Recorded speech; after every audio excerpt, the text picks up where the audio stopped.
శ్రీ మహాగణాధిపతయే నమః. శ్రీమాత్రే నమః. మాచిరాజ్ భక్తి ప్రేక్షకులందరికీ నమస్కారం. జూలై నెలలో మేషాది ద్వాదశ రాశులకి మాస ఫలితాలు ఏ విధంగా ఉండబోతున్నాయో, అలాగే ద్వాదశ రాశుల వారికి జూలై నెల మొత్తం అదృష్టం కలిసి రావాలంటే ఏ దేవీ దేవతలను పూజించుకోవాలో, ఎలాంటి పరిహారాలు చేసుకోవాలో, ఏ మంత్రం జపించుకోవాలో, జూలై నెలలో ద్వాదశ రాశుల వారికి అనుకూలించే తేదీలేంటో, వ్యతిరేకించే తేదీలేంటో, జూలై నెల మొత్తం కూడా ద్వాదశ రాశుల వారికి మాస ఫలితాలు ఏ విధంగా ఉండబోతున్నాయో ఈ వీడియోలో మనం తెలుసుకుందాం. తదుపరి కుంభరాశి. కుంభరాశి వాళ్ళకి జూలై నెలలో మాస ఫలితాలు పరిశీలిస్తే, జూలై నెలలో గ్రహాల సంచారం కుంభరాశి వాళ్ళకి చాలా అద్భుతంగా ఉంది. కాబట్టి అన్ని రంగాల వారికి లాభం కలిగే సూచనలు చాలా ఎక్కువగా ఉన్నాయి. కుంభరాశి విద్యార్థులు పెద్దగా కష్టపడకుండానే విద్యారంగంలో తిరుగులేని విజయాలు సాధిస్తారు. మేధాశక్తి, ప్రజ్ఞా పాఠవాలు, జ్ఞాపక శక్తితో కుంభరాశి విద్యార్థులు విద్యారంగంలో అద్భుత ఫలితాలు చూస్తారు. అలాగే నిరుద్యోగులకి చాలా ఆశాజనకంగా ఉంటుంది. ఎందుకంటే ఇంటర్వ్యూలకు వెళితే చాలా చక్కగా ఇంటర్వ్యూల్లో అన్ని రకాలైనటువంటి పర్ఫార్మెన్స్లు చేసి కావలసినటువంటి ఉద్యోగాన్ని మంచి ప్యాకేజ్తో పొందే యోగం కుంభరాశి నిరుద్యోగులకు జూలై నెలలో చాలా ఎక్కువగా ఉంది. అలాగే ఉద్యోగంలో ఉన్నవారికైతే ప్రమోషన్ కోసం చేసే ప్రయత్నాలు బ్రహ్మాండంగా అనుకూలిస్తాయి. అధికారుల యొక్క సహాయ సహకారాలు, అండదండల వల్ల ప్రమోషన్లు పొందగలుగుతారు. అలాగే శాలరీ ఇంక్రిమెంట్స్ వచ్చే అవకాశాలు ఉన్నాయి. వ్యాపార రంగం వాళ్ళకు కూడా చాలా అద్భుతంగా ఉంటుంది. కొత్తగా పెట్టుబడులు పెడితే కూడా వ్యాపారంలో ఎక్కువ లాభాలు వస్తాయి.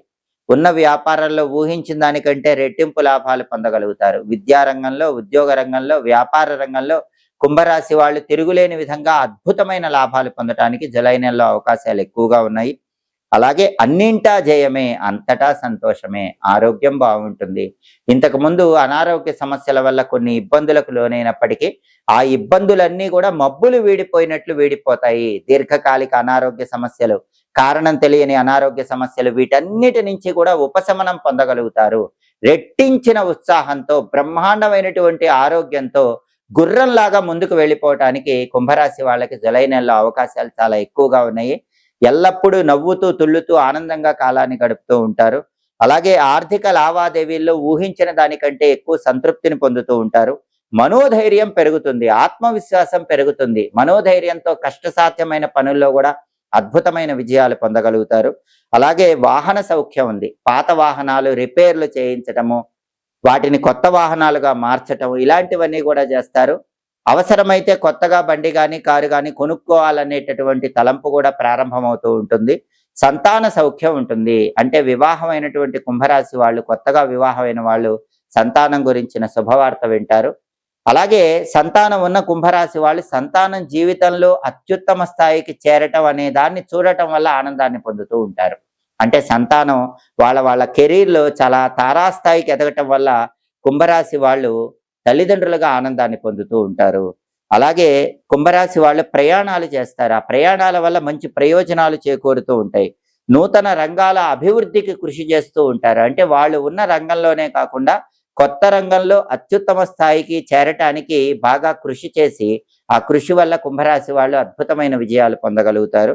కుటుంబ సౌఖ్యం చాలా బాగుంటుంది. ఇంతకుముందు కుటుంబంలో ఎలాంటి విభేదాలున్నా ఆ విభేదాలన్నీ కూడా సమసిపోతాయి. కుటుంబంలో భార్యాభర్తల మధ్య అన్యోన్యత బాగుంటుంది. భార్యాభర్తలు ఇద్దరూ కూడా ఒకే మాట మీద నిలబడగలుగుతారు. దానివల్ల కుటుంబ జీవితం ఆనందదాయకంగా సాగిపోతూ ఉంటుంది. అదేవిధంగా చేస్తున్న వృత్తి వ్యాపారాల్లో కూడా నూతన పరిచయాలు ఏర్పడటం వల్ల ఆ పరిచయాలు మంచి లాభాలను కలిగింపజేస్తూ ఉంటాయి. చేస్తున్న ప్రతి పనిలో కూడా కొత్త పరిచయాల వల్ల లాభాలు ఏర్పడి ఆ పనిలో అద్భుతమైనటువంటి విజయాలను పొందగలుగుతూ ఉంటారు.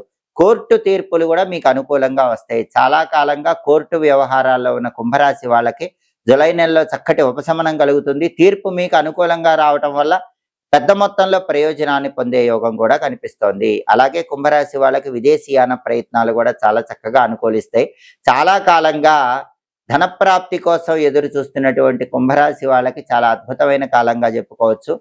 మొత్తం మీద పరిశీలిస్తే కుంభరాశి వాళ్ళకి జూలై నెలలో పట్టిందల్లా బంగారమా అన్నట్లుగా ఉంటుందని చెప్పటంలో ఏమాత్రం సందేహం లేదు. జూలై మాస ఫలితాలు కుంభరాశి వాళ్ళకి చాలా అద్భుతమైన శుభ ఫలితాలను కలిగింపజేస్తున్నాయి. ఈ అద్భుతమైన శుభ ఫలితాలు ఇంకా రెట్టింపు కావాలంటే ప్రధానంగా కుంభరాశి వాళ్ళు వాళ్ళకు అనుకూలించే తేదీల్లో ముఖ్యమైన పనులు చేసుకోవాలి. ప్రతికూలించే తేదీల్లో ఎలాంటి పనులు చేయకూడదు. కుంభరాశి వాళ్ళకి జూలై నెలలో అనుకూల ఫలితాలు ఇచ్చే తేదీలు 2, 7, 13, 14, 15, 22, 23, 24, 29 ఈ తేదీల్లో ముఖ్యమైన పనులన్నీ చేసుకోండి. అలాగే ప్రతికూల ఫలితాలు ఇచ్చే తేదీలు జూలై నెలలో కుంభరాశి వాళ్ళకి 4, 9, 10, 11, 17, 18, 19, 27 అనుకూల తేదీల్లో ముఖ్యమైన పనులు చేసుకోండి. ప్రతికూల తేదీల్లో ఎలాంటి పనులు చేయకండి. జూలై నెల ఇంకా అద్భుతమైన శుభ ఫలితాలు చేకూరాలంటే శివారాధన ఎక్కువగా చేయాలి. పరమేశ్వరుడికి పంచామృతాలతో, కొబ్బరి నీళ్లతో, కుశోదకము అంటే దర్భలు కలిపిన జలాలతో అభిషేకం చేయటంతో పాటుగా నల్ల నువ్వులు కలిపిన నీళ్లతో కూడా అభిషేకం చేసుకోండి. పరమేశ్వరుడికి సంబంధించిన ఓం నమో భగవతే రుద్రాయ అనే మంత్రాన్ని, శ్రీ శివాయ మహాదేవాయ ఐశ్వర్యేశ్వరాయ నమః అనే మంత్రాన్ని ప్రతిరోజు 21 సార్లు పఠించండి. దారిద్ర్య దహన శివ స్తోత్రాన్ని కానీ, పంచాక్షరి స్తోత్రాన్ని కానీ, శివతాండవ స్తోత్రాన్ని కానీ చదవటం లేదా వినటం చాలా అద్భుతమైన శుభ ఫలితాలను కలిగింపజేస్తుంది. కాబట్టి కుంభరాశి వాళ్ళకి జూలై నెలలో తిరుగులేని విధంగా అద్భుతమైనటువంటి మాస ఫలితాలు ఉన్నాయి. కాబట్టి మంచి ప్రయోజనాలు కుంభరాశి వాళ్ళు పొందుతారని చెప్పటంలో ఏమాత్రం సందేహం లేదు. జాతకంలో గ్రహదోషాలు ఎక్కువగా ఉన్నప్పుడు ఆ గ్రహదోషాలన్నీ తొలగింపజేసుకోవటానికి ఫలదానం విశేషంగా సహకరిస్తుంది. కొన్ని ప్రత్యేకమైన పండ్లు దానం ఇవ్వటం ద్వారా ప్రత్యేకమైన గ్రహాల అనుగ్రహానికి సులభంగా పాత్రలు కావచ్చు. నవగ్రహాల్లో సూర్యుడి అనుగ్రహం కలగటానికి నిమ్మ పండ్లు దానం ఇవ్వాలని జ్యోతిష శాస్త్ర పరంగా చెప్పడం జరిగింది. నిమ్మ పండ్లు ఎప్పుడైనా సరే ఆదివారం పూట దానం ఇచ్చినట్లయితే గృహంలో ఉన్నటువంటి సమస్త వాస్తు దోషాలు తొలగిపోతాయి, దృష్టి దోషాలు తొలగిపోతాయి, సూర్యుడి సంపూర్ణమైనటువంటి అనుగ్రహం కలుగుతుంది. అలాగే అరటి పండ్లు దానం ఇస్తే నవగ్రహాల్లో చంద్రుడి అనుగ్రహం కలుగుతుంది, చంద్రగ్రహ దోషాలు తొలగిపోతాయి. అదేవిధంగా అరటి పండ్లు దానం ఇస్తే లక్ష్మీ కటాక్షం కలుగుతుంది. లక్ష్మీదేవి సహజంగా చెంచల, ఒకచోట స్థిరంగా ఉండదు. అలాంటి లక్ష్మీదేవి గృహంలో స్థిరంగా ఉండటానికి సోమవారం పూట అరటి పండ్లు దానం విశేషంగా సహకరిస్తుంది. అలాగే కుటుంబంలో సుఖ సంతోషాలు వెళ్లి విరవటానికి కూడా అరటి పండ్లు దానం చాలా అద్భుతంగా సహకరిస్తుంది. అదేవిధంగా గింజలతో ఉన్నటువంటి దానిమ్మ పండు దానం ఇచ్చినట్లయితే నవగ్రహాలలో కుజుడి అనుగ్రహం కలుగుతుంది, కుజదోష తీవ్రతను తగ్గింపజేసుకోవచ్చు. దానిమ్మ పండు దానం ఇవ్వటం ద్వారా సర్వ వ్యాధుల తీవ్రతను తగ్గింపజేసుకోవచ్చు, సర్వ పాపాలు తొలగిపోతే దీర్ఘాయుర్దాయం చేకూరుతుంది. మంగళవారం రోజు దానిమ్మ పండ్లు దానం ఇవ్వటం విశేషమైన శుభ ఫలితాలను కలిగింపజేస్తుంది. అలాగే బుధగ్రహ దోషాలు తొలగింపజేసుకోవటానికి మామిడి పండును బుధవారం దానం ఇవ్వాలి. మామిడి పండ్లు దానం ఇవ్వటం ద్వారా బుధగ్రహ దోషాలు తొలగింపజేసుకోవడంతో పాటుగా అది దేవతలకు ప్రీతికరమైన పండు కాబట్టి సమస్త అభీష్టాలు నెరవేరుతాయి, కీర్తి ప్రతిష్టలు కలుగుతాయి. అలాగే గురుగ్రహ దోషాల నుంచి బయటపడటానికి పనస పండు దానం గురువారం ఇవ్వాలి. గురువారం పనస పండు దానం ఇస్తే గురుబలం పెరుగుతుంది, బంగారం కొనుక్కునే యోగం సిద్ధిస్తుంది. అలాగే పనస పండు దానం ఇవ్వటం ద్వారా అశ్వమేధ యాగం చేసిన అద్భుతమైన ఫలితం కూడా కలుగుతుంది. శుక్రగ్రహ దోషాలన్నీ తొలగింపజేసుకోవాలంటే శుక్రవారం పూట ఖర్జూర పండ్లు దానం ఇవ్వాలని జ్యోతిష శాస్త్ర గ్రంథాల్లో చెప్పారు. శుక్రదోషాలు తొలగిపోయి వివాహ దాంపత్య సమస్యలు అధిగమించడానికి ఖర్జూర పండ్లు దానం శుక్రవారం ఇస్తే అద్భుతమైన ఫలితాలు కలుగుతాయి. ఖర్జూర పండ్లు శుక్రవారం దానం ఇస్తే నిత్య ఆరోగ్యం కలుగుతుందని, అలాగే శారీరకంగా బలం చేకూరుతుందని, దుష్ట శక్తులన్నీ తొలగిపోతాయని, శత్రు బాధ నుంచి బయటపడచ్చని కూడా జ్యోతిష శాస్త్ర గ్రంథాల్లో చెప్పారు. అలాగే శనివారం పూట జాతక పరంగా ఉన్న శని దోషాలు పోవటానికి, రాశి పరంగా ఉన్న శని దోషాల నుంచి బయటపడటానికి నేరేడు పండ్లు దానం ఇవ్వాలని జ్యోతిష శాస్త్రంలో చెప్పారు. అప్పుడు శని అనుకూలిస్తాడు. శని వక్ర దృష్టి వల్ల ఏర్పడే వ్యతిరేక ఫలితాలు తొలగిపోతాయి. అలాగే శనివారం నేరేడు పండ్లు దానం ఇస్తే పితృదేవతలకు కూడా ఆనందం కలుగుతుంది, పితృదోష తీవ్రత తగ్గుతుంది. శనివారం నేరేడు పండు దానం ఇచ్చిన వాళ్ళు సర్వ పాపాల నుంచి విముక్తులవుతారని కూడా జ్యోతిష శాస్త్ర గ్రంథాల్లో చెప్పారు. అలాగే రాహుకేతు దోషాలన్నీ తొలగింపజేసుకోవడానికి ఒక అద్భుతమైనటువంటి పండును దానం ఇవ్వాలి.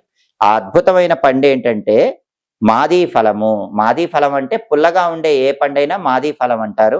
సహజంగా దబ్బ పండు కానీ, పెద్ద నిమ్మ పండు కానీ వీటిని మాదీ ఫలం అనే పేరుతో పిలుస్తారు. వీటిని ఎప్పుడైనా సరే మంగళవారం కానీ ఆదివారం కానీ దానం ఇచ్చినట్లయితే రాహుకేతు దోషాలన్నీ కూడా తొలగిపోతాయి. అలాగే ప్రధానంగా కేతుగ్రహం సంపూర్ణంగా యోగించటానికి ఈ మాదీ ఫలం అంటే దబ్బ పండు కానీ, పెద్ద నిమ్మ పండు కానీ ఎక్కువగా సహకరిస్తుందని జ్యోతిష శాస్త్ర గ్రంథాల్లో చెప్పారు.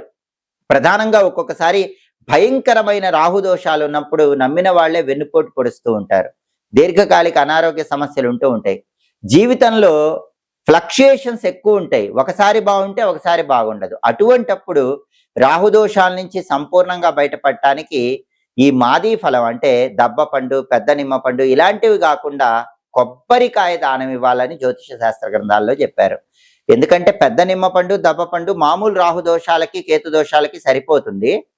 రాహుదోషాలు ఎక్కువగా ఉన్నప్పుడు మాత్రం కొబ్బరికాయ ఆదివారం పూట దానం ఇవ్వాలి, లేదా శనివారం పూట దానం ఇవ్వాలి. కొబ్బరికాయ దానం ఇచ్చినప్పుడు దానివల్ల సకల కార్యసిద్ధి కూడా కలుగుతుంది, లక్ష్మీ కటాక్షం కలుగుతుంది, పుత్ర పౌత్రాభివృద్ధి ఏర్పడుతుందని జ్యోతిష శాస్త్ర గ్రంథాల్లో చెప్పడం జరిగింది. కాబట్టి నవగ్రహాలు సంపూర్ణంగా అనుగ్రహించాలంటే వారంలో వచ్చే 7 రోజుల్లో ఒక్కొక్క రకమైనటువంటి పండు దానం ఇవ్వాలి. దానివల్ల సమస్త శుభ ఫలితాలను సిద్ధింపజేసుకోవచ్చు. ఎప్పటికప్పుడు జ్యోతిష శాస్త్ర పరంగా దినఫలాలు కానీ, 10 రోజుల ఫలితాలు కానీ, మాస ఫలితాలు కానీ, సంవత్సర ఫలితాలు కానీ, ఖగోళంలో గ్రహాల సంచారాన్ని బట్టి ఏర్పడే మార్పుల వల్ల వచ్చే ఫలితాలు కానీ, వాటికి సంబంధించిన పరిహారాలు కానీ తెలుసుకోవాలనుకుంటున్నారా? అయితే మాచిరాజ్ భక్తి ఛానల్ తప్పకుండా చూడండి. మా వీడియోస్ మీకు నచ్చినట్లయితే మా ఛానల్ లైక్ చేయండి, కామెంట్ చేయండి. మా ఛానల్ వీడియోస్ 10 మంది మిత్రులకు షేర్ చేయండి. మా ఛానల్ సబ్స్క్రైబ్ చేసుకోండి. పక్కనున్న బెల్ సింబల్ నొక్కటం మాత్రం మర్చిపోకండి. సర్వే జనాః సుఖినో భవంతు. స్వస్తి.